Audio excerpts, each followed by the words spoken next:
Previously, I made a video about different multiplication algorithms, and today I'm going to connect the standard US algorithm with the partial products algorithm. So I hope you enjoy it.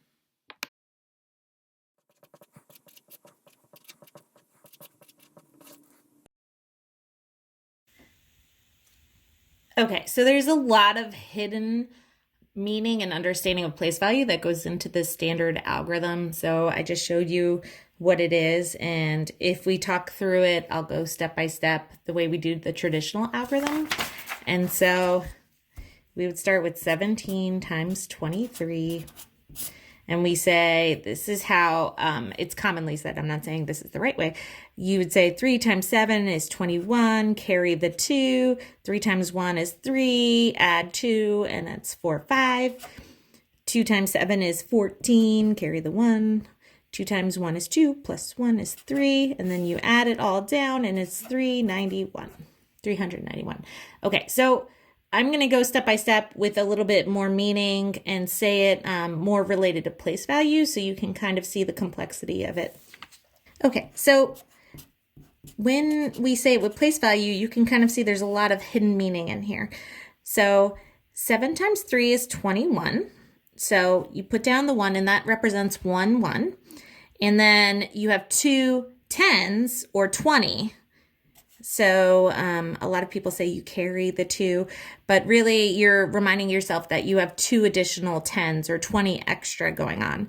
So then when you do this 3 times 1, it's actually 3 times 110, or 3 times 10.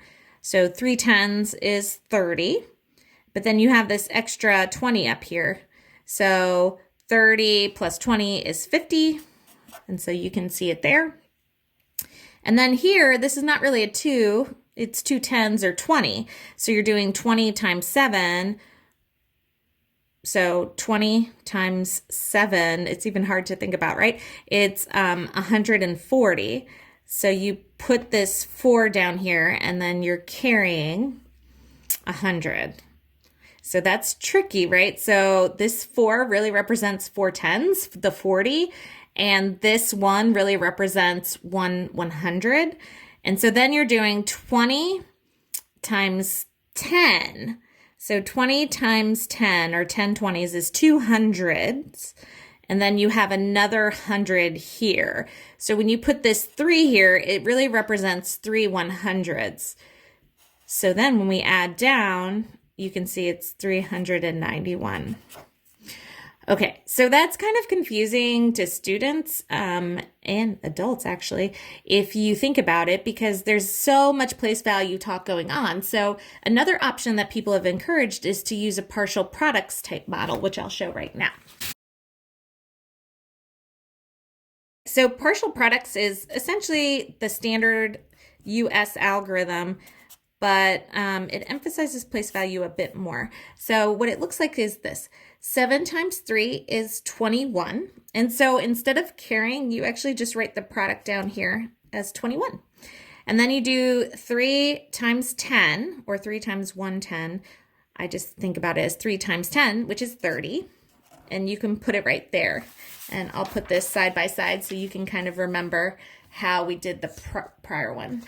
And then you have 20 times 7. So now you don't have to worry about starting earlier or anything, or before. You can just say 20 times 7 is 140. And actually, it's a lot easier for my brain to handle that one. And then you do 20 times 10, which is 200. So it's partial products because you see the partial products all the way along. And then you add them up, and you still get the same answer, of course. But you can kind of see all the parts that were bundled up in this version. So that's why we usually start, or suggest starting with this version, the partial products version, because you can kind of see what's happening with the place value in a way that you really can't in the traditional US algorithm, because it's kind of all bundled together and you're hiding a lot of your thinking throughout. So I hope this was helpful, and I hope you enjoyed seeing the partial product.